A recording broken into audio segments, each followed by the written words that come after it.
దేవునికి స్తోత్రములు. మీ అందరికీ నా వందనములు. ఈరోజు దేవుని వాగ్దానము, మీ సంతోషము పరిపూర్ణమగునట్లు అడుగుడి మీకు దొరుకును. యోహాను సువార్త 16వ అధ్యాయం 24వ వచనము.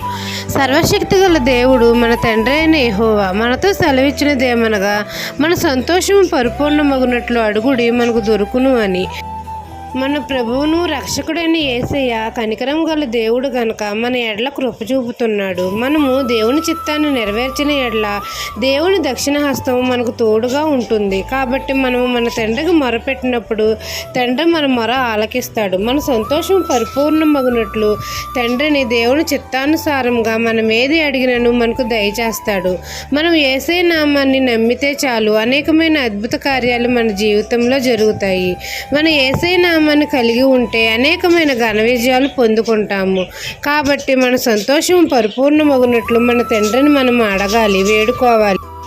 అప్పుడు తండ్రి మనకు అన్నీ దయచేస్తాడు. ఈ దిన వాగ్దానం మీ నా జీవితంలో నెరవేరాలని కోరుకుంటూ దేవుని సువార్త పరిచర్యలో మీ సహోదరి. ఆమెన్.